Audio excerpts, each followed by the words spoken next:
6-7 पीढ़ी के रिश्ते हर बार यहाँ आता है। यहाँ जिला अध्यक्ष बना रखा है, वो चौटाला का सुपर सीएम बना रखा है प्रदीप गोदारा, जो चौटाला पार्टी में सुपर सीएम होता था, उसको यहाँ की यूनियन का उसने जिला अध्यक्ष बना रखा है। पूरी फंडिंग ली जा रही है इन लोगों से, पूरी फंडिंग के थ्रू ये लोग काम कर रहे हैं। तो ये लोग पूरी तरह से नंगे हो जाएं। तो अगर ऐलनाबाद से बीजेपी जीतती है तो पूर्ण रूप से इसका जिम्मेवार संयुक्त किसान मोर्चा होगा। राकेश टिकैत, रज्जेवाल, दल्लेवाल, उग्राहा और गुरनाम चडूणी होंगे। पहली बात तो संयुक्त किसान मोर्चा को भी इस चुनाव ने नंगा कर दिया है। संयुक्त किसान मोर्चा संयुक्त नहीं है।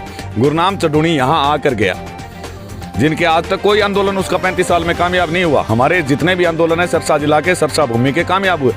वो कहते हैं चौटाला वाला को वोट ना डालो, उन्हें गोली मारी, बीजेपी वाला ने 750 मारे, विकल्प 4 मारा उम्मीदवार को, तो एक पार्टी बच गई भाई, कांग्रेस बच गई। तो सीधा कहे कांग्रेस का एजेंट है, अभी कांग्रेस को वोट डालो। अबे सिंह चौटाला बयान दिया था 4 दिन पहले, बोले हम 35 साल से जाना ऐलनाबाद की समस्या कह रहा काके 35 साल से जाना है तो इलाज क्यों कौन करे, इसलिए SYL नहर क्यों बनाई दी।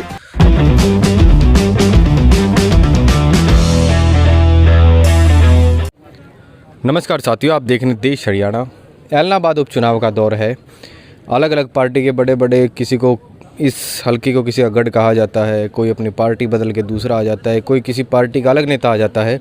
तो ऐलनाबाद हल्के में उपचुनाव के इस दौर के बीच में किसान समर्थित अगर एक तरह से कहा जा सके उसके बारे में बात करेंगे तो विकल्प प्रचार है। विकल्प प्रचार को आपने किसान आंदोलन में टिकरी बॉर्डर के ऊपर खास कर देखा हुआ, तो इनसे पूछेंगे भाई इलेक्शन में आने का क्या तात्पर्य, कारण क्या है इसके पीछे और क्या चाहते हैं। नमस्कार सर। नमस्कार सभी दर्शकान भाई मेरे राम राम। आप किसान मोर्चा कहता है कि हम राजनीति से दूर हैं, हमारा ऐसे कैसे आना हुआ फिर यहाँ? राजनीति से दूर रहना कोई समस्या का हल नहीं। कोई भी आदमी वोट डाल रहा है, किसी पार्टी ने तो डालता होगा, तो वो डायरेक्ट राजनीति से जुड़ा हुआ है, यानी कि अराजनीतिक शब्द ही गलत है। दूसरी बात, संयुक्त किसान मोर्चा अराजनीतिक कहता है, तो अराजनीतिक हो गए, हमने क्या निकाला। हम बंगाल में संयुक्त मोर्चा के सभी साथी गए, बीजेपी को हरा के आए। ममता ने कहा था मैं 1 लाख किसान बॉर्डर पे भेजूंगी, भेजे आज तक उसने। हाँ, मोदी से मिलने वो 2 बार चलेगी भी, हमारा बंगाल का बजट बढ़ाया जाए। यानी कि किसान को रहबर आजम चौधरी छोटू राम ने कहा था, जब तक किसान कानून बनाने वाली कलम तक नहीं पहुंचेगा, एक का बदला आप दूसरे से लोगे, वो फिर काले कानून बनाएगा, दूसरे की रड़क तीसरे पर काटोगे, वो जब तक देश का किसान और देश का मजदूर जो है रहबर आजम चौधरी छोटू राम की तरह, चौधरी चरण सिंह की तरह, चौधरी देवीलाल की तरह उस कानून बनाने वाली कलम तक नहीं जाएगा, किसान इसी प्रकार सड़कों पर मरता रहेगा। इसे इनेलो का गढ़ कहा जाता है, क्योंकि अब से नहीं, बहुत पुरानी इनेलो की सीट है। तो क्या लगता है आपको, ये गढ़ बचा पाएंगे या फिर अब की बार कुछ उलटफेर देखने को मिलेगा? ये इनेलो का गढ़ का नहीं, भय और प्रकोप का इन्होंने एक अड्डा बना रखा था। इनका खुद का जो विधायक है वो ये कहता है, जो विधायक का उम्मीदवार लड़ रहा है, जो इस्तीफा दे के नाखून कटा के जो शहीद कहलाना चाहता है, कि मेरे साथ रहते थे कांडा और पवन, इन्होंने मेरे साथ कब्जे करके कमाए। यानी यहाँ के लोगों को लगातार डर और दहशत में रखा गया। हरियाणा के 90 के 90 हलकों में सबसे पिछड़ा हुआ हल्का आपने ऐलनाबाद देखा होगा, आप इतनी दूर से आए हो, मुख्यमंत्री का गढ़ और इतना पिछड़ा हुआ। तो ये डर और ये भय अब ऐलनाबाद की जनता इस आंदोलन से निकाल चुकी है और पूरी तरह से उन दबंगों को उनके घर वापस भेजने का काम करे। कांग्रेस के कैंडिडेट जो पिछली बार भाजपा से थे, पवन बेनीवाल, उनको कैसे देखते हैं आप चुनावी दौर में? छोटे भाई, तूर में दिन में 2 बार कपड़े बदल लेंगे, ज़्यादा से ज़्यादा इमरजेंसी। वैसे तो गरीब आदमी है, एक बार भी नहीं बदले जाए। यो कांग्रेस मनी, यो 6 साल पहले आवार तो यो नल्लोम था, उसके बाद इन्हें बीजेपी से चुनाव लड़ लिया। ये भी यो आ गया कांग्रेस में। 2 महीने पहले यो काले कानून के समर्थन में था, मोदी को बहुत बड़ी आदमी बता रहा था, ट्रैक्टर मार्च निकाले ऐलनाबाद में। अब क्या मोदी घटिया, मेरी सुनवाई नहीं हुई। अगला इलेक्शन में आएगा तो ये बस पाया आप में पाओगा। तो ऐसे लोग जो किसी विचारधारा के परमानेंट समर्थक नहीं है, अड़ते पड़ते रहते हैं, और ये लोग तो दबंगई के गढ़ हैं, चाहे वो आप दड़बे वाला उम्मीदवार कर लो, चाहे चौटाले वाले कर दो। इन्होंने तो लोगों में डर और दहशत फैलाई है। उस डर और दहशत का इलाज इस बार ऐलनाबाद के किसान मजदूर साथी गन्ना किसान का बटन दबाकर एक अप्रत्याशित नतीजे यहाँ पर लाने वाले। कांडा साहब को टिकट मिली है, इतनी बड़ी पार्टी जो अपने को पूरे विश्व की सबसे बड़ी पार्टी बताती है, क्या उनके पास खुद का कैंडिडेट नहीं था या फिर इसके पीछे स्ट्रेटेजी क्या लगती है आपको? इनका दिवालियापन जो निकल चुका है, किसान आंदोलन ने जो इनकी जड़ें खोखली कर दी है, वो जड़ें खोखली करने के बाद इनके पास उम्मीदवार नहीं।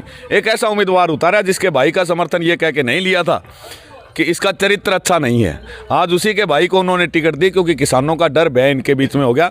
इनको एक ही तरीका लगा कि धन बल से ही हम ये चुनाव जीत सकते हैं।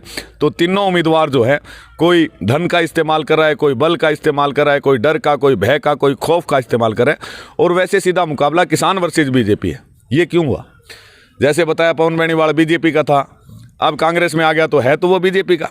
अभय सिंह चौटाला जो कि 14 से 19 तक खट्टर की गोद में बैठा था, खट्टर ने दुष्यंत बिठा लिया और इसको भगा के मारा। और जो जींद रैली हुई उसमें प्रोफेसर वीरेंद्र, जींद की रैली में फारूक अब्दुल्ला, जींद की रैली में केसी त्यागी, जींद की रैली में बादल जो एनडीए के सहयोगी रहे हैं, यानी ये प्रो बीजेपी है। ये सीट जीतता है तो भी सीट बीजेपी को जाएगी। तो सीधी टक्कर किसान वर्सेज बीजेपी है, जिसमें किसान मजबूती से चुनाव लड़ रहे हैं। आप चलिए इस बार जो देखा जा रहा है, बेसिकली मैं आपको सीधे शब्दों में बताऊं, 3 मोटे कैंडिडेट की बात की जाती है, पार्टी वाइज 3 कैंडिडेट आप देख रहे हैं, लेकिन जो बड़ौदा इलेक्शन में देखने को मिला है उससे उल्टा हो रहा है। यहाँ पर भाजपा खुद की तरफ से इतनी ज़्यादा कोशिश करती नज़र नहीं आ रही जितने खुद के प्रत्याशी के ऊपर आ गया है। असली मुद्दों की लड़ाई ना होकर आरोप प्रत्यारोप की लड़ाई चल रही है। तो विकल्प 4 से जानेंगे कि उनके मुद्दे क्या हैं, किन मुद्दों को लेके लोगों के बीच में आए हैं जिनके ऊपर वो वोट मांगेंगे। देखिए, ये क्षेत्र जैसे मैंने बताया सबसे पिछड़ा क्षेत्र है। 2 प्रकार की समस्या है यहाँ। आप चोपटा साइड में जाओगे तो लगभग 13 से 14 गांव सेम की समस्या, यानी पानी ज़मीन के ऊपर आ जाना, खाने के लाले हैं। चौटाला राज के समय गलत बड़े हुए सेम नाले के कारण वो गांव पूरे के पूरे उजड़ चुके हैं। उस सेम की समस्या को हल करना, हम ऐलनाबाद में खड़े हैं। इधर गाँव करमशाना, शेराणी, ढाणी, मिठनपुरा, किशनपुरा जैसे 10-12 गाँव हैं जहाँ खेती के पानी को छोड़िए पीने का पानी नहीं पहुँचता। यहाँ स्कूलों में मास्टर नहीं है। इसी प्रकार हमारे बहुत सारे साथी जो लगे हुए थे, पीटीआई टीचर्स वगैरह थे, वो हटाए गए। तो ये मुद्दे यहाँ पर इतने ज़्यादा कभी काम ही नहीं हुआ। जैसे आपने कहा गढ़ में तो राज्य की चल रहा है भाई, जनता की तो कोई सुनता नहीं। तो यो गढ़ जो है, यो गढ़ तोड़ के बेसिक समस्याएं। अभय सिंह चौटाला बयान दिया था 4 दिन पहले, बोले हम 35 साल से जाना ऐलनाबाद की समस्या कह रहा है। काके 35 साल से जाना है तो इलाज क्यों कौन करे? इसलिए SYL नहर क्यों बनाई थी? लगातार लोगों के बीच में रहते हैं, दिन में 12 घंटे, साल में 365 दिन। तो एक एक समस्या का पता है। सत्ता में रहे बिना पिछले 14 सालों में आंदोलन करके यहाँ के किसानों को 8,000 करोड़ से ऊपर के फायदे हमने दरी पर बैठ के पहुँचाए हैं। चाहे मामला फसल मुआवजे का हो, चाहे मामला नहरी पानी का हो, चाहे सेम की समस्या हो, जो भी हमने सरकार से लिया आंदोलन करके लड़ के लिया। तो इसी प्रकार लोगों ने यह विश्वास दिलाया कि जब आप ज़मीन पर इतनी मजबूती से लड़ाई लड़ते हो तो विधानसभा में जाओगे तो निश्चित तौर पर ऐलनाबाद हल्के का विकास होगा। आप किसान मोर्चे से बहुत पुराने जुड़े हैं, आपको शुरुआत से देख रहे हैं हम। तो ऐसा क्यों है कि एक किसान मोर्चे से जुड़ा हुआ कैंडिडेट इलेक्शन में आता है, हालांकि राजनीति के चारों तरफ ही घूमता है हमारा समाज भी देखा जाए तो आपको सपोर्ट क्यों नहीं कर पा रहे? पीछे दिक्कत क्या आ रही है? क्योंकि बहुत बड़े बड़े ऐसे नेता हैं जिनको किसान आंदोलन से पहले कोई नाम तक नहीं जानता था, आज के दिन बहुत बड़ी शख्सियत हो चुके हैं। तो ऐसा क्यों हो रहा है? आपका साथ क्यों नहीं दे रहे किसान? पहली बात तो संयुक्त किसान मोर्चा को भी इस चुनाव ने नंगा कर दिया है। संयुक्त किसान मोर्चा संयुक्त नहीं है। गुरनाम चडूणी यहाँ आकर गया, जिनके आज तक कोई आंदोलन उसका 35 साल में कामयाब नहीं हुआ। हमारे जितने भी आंदोलन है सरसा जिला के, सरसा भूमि के कामयाब हुए। वो कहते हैं चौटाला वाला को वोट ना डालो, उन्हें गोली मारी। बीजेपी वाला ने 750 मारे। विकल्प 4 मारा उम्मीदवार कौन? तो एक पार्टी बच गई भाई, कांग्रेस बच गई। तो सीधा कहे कांग्रेस का एजेंट है, अभी कांग्रेस को वोट डालो। इसी प्रकार कल राकेश टिकैत जी आ रहे हैं, जिन्होंने संयुक्त मोर्चा के बैनर के तले उत्तर प्रदेश में जिला परिषद के चुनाव लड़े। तो वो कैसे अराजनीतिक हो सकते हैं? कल वो चौटाला के लिए आ रहे हैं, भाई अबे ना रणदेव कुकरे करके अबे चौटाला को जिताओ। तो निश्चित तौर पर इन लोगों का, जो हमने किसान आंदोलन ने, देश के किसानों ने इन पर भरोसा करके मजबूती से चुनाव लड़ा था, ये लगातार इस भरोसे को ताड़पीर करें। हमने चुनाव लड़ने की नहीं कहा था छोटे भाई, हमने हरियाणा संयुक्त किसान मोर्चे की तरफ से संयुक्त मोर्चा को ऑफर दिया था कि ऐलनाबाद की परिस्थितियां और है, यहाँ लोग इनके डर और भय से बहुत सताए हुए हैं, इसलिए किसान मोर्चा को अगर बीजेपी को उतारना है, हराना है, तो उम्मीदवार उतारना पड़ेगा। 4 तारीख से पहले आप हमें गुरनाम चडूणी या कोई भी उम्मीदवार दे दीजिए, हम 50,000 से ऊपर वोटों से जिताएंगे। ना पैसा लगेगा, ना दवन नहीं लगे। निश्चित तौर पर जीत थी, इतनी बड़ी टीम थी। आज संयुक्त किसान मोर्चा बीजेपी पार्टी का है ना, हम दुनिया के सबसे बड़े संगठन है। तो अगर वो टीम यहाँ पर उतरती 82 नेताओं, कोई मुकाबला ही नहीं था। लेकिन क्योंकि सभी की अपनी अपनी फंडिंग है, किसी की अभय चौटाला से फंडिंग है, किसी की फंडिंग। तुम मजाक देख, कलश यात्रा हमारे शहीद हुए, हमें दुख है, वो कलश यात्रा हरियाणा के किसी जिले में नहीं जा रही। 4-5 इनेलो वाले हरा झंडा डाल के उसको ऐलनाबाद घुमाए जा रहे हो। अरे आप अपना मकसद बताएं। वो लोग हमारे लिए शहीद हुए थे, राजनीतिक इस्तेमाल के लिए उन लोगों की अस्थियां इस्तेमाल नहीं की जानी चाहिए। तो निश्चित तौर पर अगर ये लोग, मैं खुद था बंगाल में, हम ममता को राके, तो हम लोग ममता की, बीजेपी की हार का श्रेय ले सकते हैं, ममता जीती जब वहाँ। तो अगर ऐलनाबाद से बीजेपी जीतती है तो पूर्ण रूप से इसका जिम्मेवार संयुक्त किसान मोर्चा होगा। राकेश टिकैत, रज्जेवाल, दल्लेवाड़, उग्राहा और गुरनाम चडूणी होंगे, जो अपने आप को, जिस प्रकार सत्ता में लोग आके आम लोगों की बात भूल जाते हैं। हम महापंचायतों का विरोध करते थे, आंदोलन कमजोर होगा, बॉर्डरों पर आंदोलन मजबूत कीजिए। लेकिन अपना चेहरा चमकाने के लिए इन्होंने बॉर्डरों पर से आंदोलन कमजोर किया।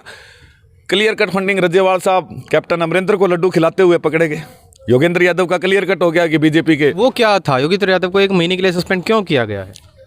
योगेंद्र यादव को सस्पेंड तो हम लगातार मांग उठा रहे थे कि आप एक तरफ तो आप राजनीतिक कहते हो, योगेंद्र यादव स्वराज पार्टी का राष्ट्रीय अध्यक्ष है, हर बार चुनाव लड़ता है, तो ये आदमी जब तक हमारे बीच बैठेगा है राजनीतिक नहीं। ये रेवाड़ी महेंद्रगढ़ से आते हैं जहाँ एक भी टोल बंद नहीं हुआ, जहाँ सरकार का एक भी विरोध प्रदर्शन नहीं हुआ, लगातार हमारी मांग थी, लेकिन क्योंकि सभी मिले जुले थे, चोर चोर भाई भाई, इसलिए उसको निकाला नहीं जा रहा था। लेकिन जिस प्रकार लखीमपुर खीरी में हमारे शहीद हुए किसानों को मारने वाले लोगों के घर वो जाके आए और बोले मुझे अफसोस हुआ, ये भी निर्दोष थे। अरे निर्दोष थे, कोई किसी को मारेगा तो निश्चित तौर पर उसके बाद संयुक्त मोर्चा पर देश के किसानों का दबाव आया कि इनको निकाला जाए। हमने आवाज़ उठाई कि दिल्ली चलो, ये मेरे साथी धनखड़ साहब खड़े हैं, शमशेर जी हैं, दिल्ली चलो, किसान कुछ चाह रहा है आपसे। तो हमें तो परमानेंट निष्कासित कर दिया गया। इसमें भी देखो 1 महीने के लिए निष्कासित, जो क्लियर कहता है मैं मेरा बयान वापस नहीं लूँगा, मैं बिल्कुल बीजेपी वालों के घर जाऊँगा। राकेश टिकैत जो है जनरल बॉडी की मीटिंग में ओपनली कहता है कि मेरे राजनाथ सिंह और योगी से घरेलू रिश्ते हैं, किसान आंदोलन के कारण मैं तोड़ नहीं सकता। यहाँ भी तो आए थे, चौटाला साहब से तो मिलने आए थे। वो तो कहता है 7 पीढ़ी के रिश्ते हैं, हर बार यहाँ आता है, यहाँ जिला अध्यक्ष बना रखा है, वो चौटाला का सुपर सीएम बना रखा है प्रदीप गोदारा, जो चौटाला पार्टी में सुपर सीएम होता था, उसको यहाँ की यूनियन का उसने जिला अध्यक्ष बना रखे है। पूरी फंडिंग ली जा रही है इन लोगों से, पूरी फंडिंग के थ्रू ये लोग काम कर रहे हैं। तो ये लोग पूरी तरह से नंगे हो जाएंगे। ये लोग देश के किसानों का भरोसा ना तोड़े, देश का किसान आज इन्हें भगवान मान रहा है। चलिए आखिरी सवाल मैं पूछता हूँ, जेजेपी जो 2019 में बहुत बड़ा फैक्टर बन के निकली थी पार्टी, उपचुनाव जो एलनाबाद का, इसमें दुष्यंत जी आ भी रहे हैं यहाँ पर, तो क्या रहेगा उनका रोल, क्या रहेगा? रोल भाई उन्होंने तो अपनी भद पिटवा ली, क्योंकि 10 अक्टूबर 2020 को जब पीपली के अंदर लाठीचार्ज हुआ था, 11 अक्टूबर को मैंने 10,000 किसानों के साथ कोठी घेरी थी, भाई दुष्यंत तू मारा है, इस्तीफा दे के बाहर आ जाता, हरियाणा का मुख्यमंत्री बना देंगे।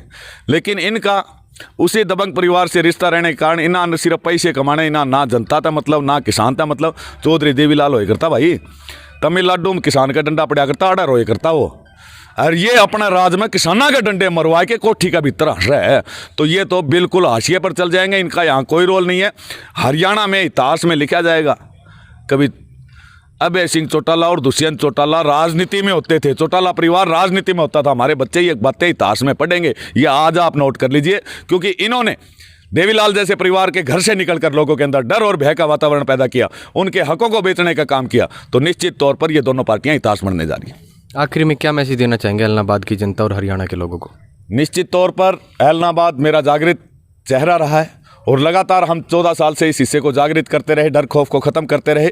तो अगर किसान आंदोलन को मजबूत करना है, क्योंकि यहाँ की बीजेपी की जीत से पूरे का पूरा किसान आंदोलन हिल जाएगा, सारी सरकार पूरी तरह से अटैकिंग मोड में आ जाएगी कि आप लोगों ने तो बड़ी महापंचायतें करी, प्योर ग्रामीण हल्का है ये। यहाँ जिस प्रकार आप बात कर रहे थे बड़ौदा की, प्योर ग्रामीण हल्का था, प्योर ग्रामीण हल्का है। प्योर ग्रामीण हल्के में बीजेपी जीतती है तो कहीं ना कहीं संयुक्त मोर्चे की कमी है।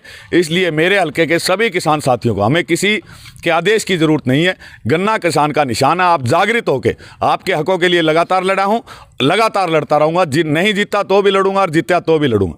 निश्चित तौर पर जागृत होइए और अपना वोट अपने हक के लिए डालिए। धन्यवाद साहब। ये सुना आपने विकल्प प्रचार को, विकल्प प्रचार की बातें आपने सारे सुन ली हैं। किसी बात में आपको ऐसा लगता है सही है गलत है तो कमेंट में आपका इंतजार करेंगे। कोई नया सवाल आता है तो विकल्प प्रचार से अगली बार पूछा जाएगा। बने रहिए देश हरियाणा के साथ, वीडियो को शेयर कर दीजिएगा। धन्यवाद।